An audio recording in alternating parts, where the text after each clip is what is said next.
4 जुलाई 2017 India में एक headline आती है इंडियन एक्सप्रेस के अंदर, 9 year old cuts arm with knife.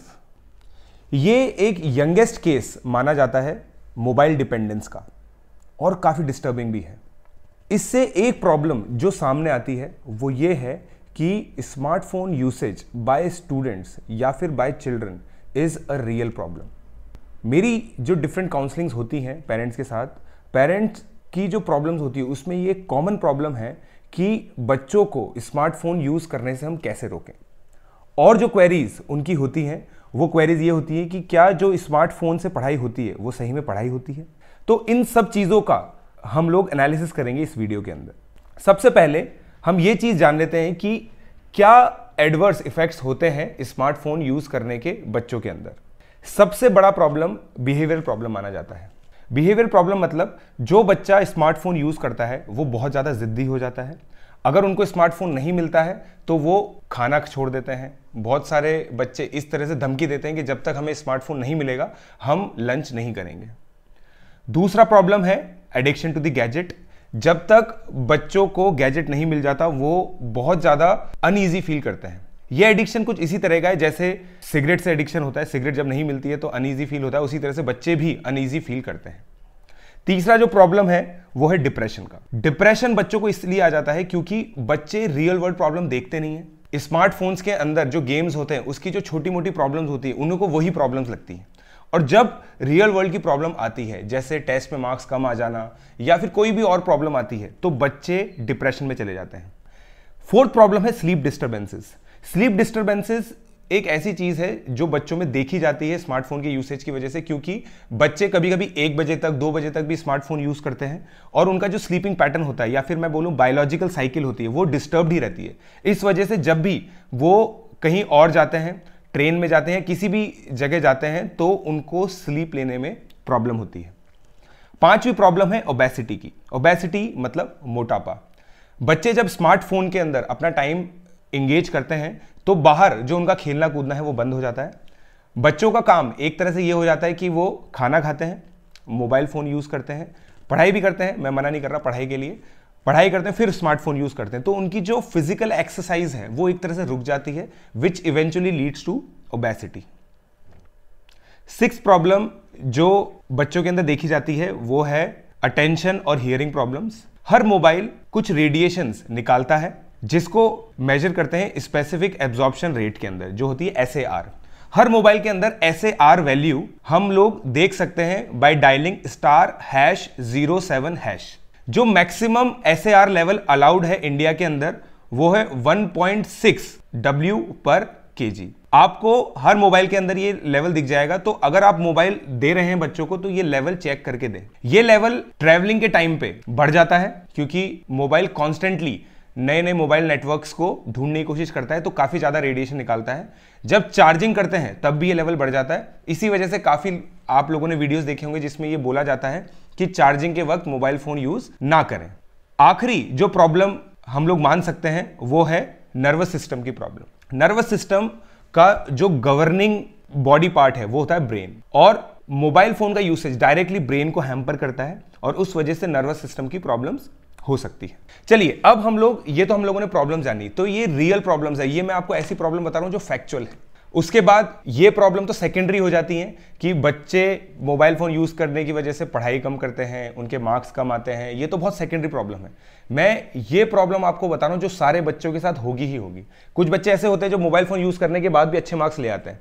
तो पढ़ाई वाली प्रॉब्लम सब बच्चों के साथ नहीं है, मगर जो रेडिएशन लेवल रिलेटेड है, ओबेसिटी रिलेटेड है, ये प्रॉब्लम हर एक बच्चे के साथ है। तो चलिए अब कुछ मेथड जानते हैं जिसको अगर हम लोग इंप्लीमेंट करें तो ऐसा हो सकता है कि हम बच्चे को मोबाइल फोन से थोड़ा सा दूर रख सकें।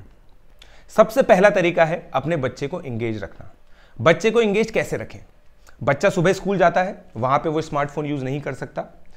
जब आता है तो हम लोग देखते हैं कि बच्चा लंच करने बैठता है और उसी समय उसको स्मार्टफोन या फिर टीवी चाहिए होती है। ऐसे में आप एक काम कर सकते हैं, आप उसके साथ लंच कीजिए और लंच के दौरान उस बच्चे को अपनी कम्युनिकेशन में एंगेज कीजिए। आप उससे पूछिए कि आज स्कूल में क्या हुआ, क्या प्रॉब्लम आई, टीचर ने क्या कहा, दोस्तों ने क्या कहा। ऐसे करके आप बातों बातों में उसको लंच करवा दीजिए। ऑल्दो पेरेंट्स, हमारे जो पेरेंट्स होते थे, जो हमारे ग्रैंड पेरेंट्स है, वो ये बोलते थे खाते वक्त बोलना नहीं चाहिए, बट अगर खाते वक्त बोलने से स्मार्टफोन और टीवी दूर हो रहा है तो थोड़े टाइम के लिए हम लोग ये कर सकते हैं। इससे थोड़े टाइम में आप देखेंगे कि बच्चे को स्मार्टफोन के बिना भी खाना खाने की आदत हो जाएगी। इवनिंग की अगर मैं बात करूं तो कोशिश करनी चाहिए कि बच्चों को कुछ इवनिंग क्लब ज्वाइन करवाएं या फिर बाहर खेलने के लिए भेजें। ये चीज आप बिल्कुल ना सोचें कि बाहर जाके बच्चे को चोट लग जाएगी। आजकल के जो पेरेंट्स हैं वो बहुत ज्यादा प्रोटेक्टिव होते हैं अपने बच्चों को लेकर, और वो सोचते हैं कि अगर बच्चा बाहर जाएगा, कहीं उसको लग गई, कुछ हो गया, तो ये चीज ना सोचें। क्योंकि ये चीज आप जान लीजिए, जब स्मार्टफोन नहीं होता था तब भी बच्चे बाहर जाते थे।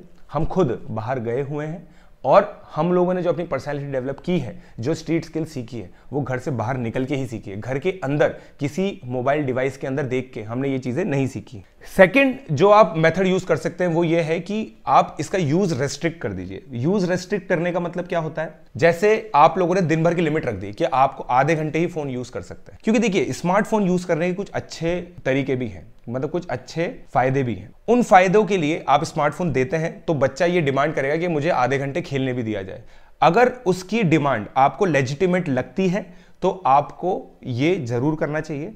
आधे घंटे से ज्यादा आप स्मार्टफोन उसको यूज ना करने दें एक दिन के अंदर। तीसरी जो चीज है वो ये है कि आप अपने बच्चों से बातचीत कीजिए। बच्चे एक एज के बाद चीजें समझने लग जाते हैं। उनको मोबाइल फोन की यूसेज के बारे में बताइए, उससे होने वाले हार्म इफेक्ट्स के बारे में बताइए, और ये बताइए कि ये जो प्रॉब्लम है इवेंचुअली उन बच्चों को ही फेस करनी है। बच्चा अगर फोन से इफेक्ट हो रहा है तो उससे माता पिता को कुछ फर्क नहीं पड़ेगा, बच्चे को ही फर्क पड़ेगा। बच्चे को ये चीज बताइए कि ये कितना हार्मफुल है और इस चीज की वजह से उसको कितना नुकसान हो सकता है। चौथा एक बहुत कॉमन पॉइंट है, बहुत कॉमन सेंसिकल पॉइंट है, वो ये है कि आप अपने फोन में पासवर्ड रखिए। जो ये पासवर्ड रहेगा वो आप अपने बच्चे को मत बताइए। जब उसको आधे घंटे के लिए यूज करने के लिए दें तो पासवर्ड डाल के दीजिए, बाकी उसको पासवर्ड मत बताइए, ताकि कभी अगर ऐसा हो फोन पड़ा है और आप फोन के पास नहीं है तो वो आपका फोन उठा के यूज नहीं कर सकता, क्योंकि उसको पासवर्ड नहीं पता है।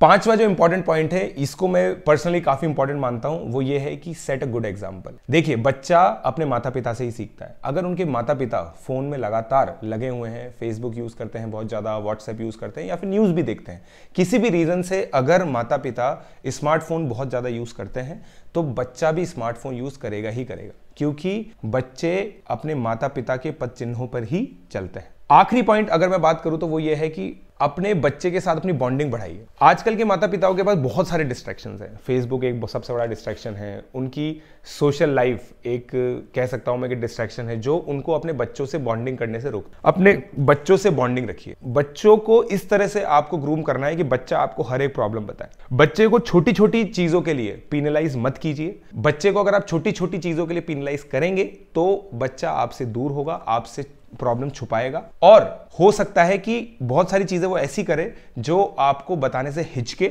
और उन चीजों के कारण उसकी जो परवरिश है वो खराब हो जाए, और इसके इंपैक्ट बाद में दिखेंगे आपको जब बच्चा 15-16 साल का हो जाएगा।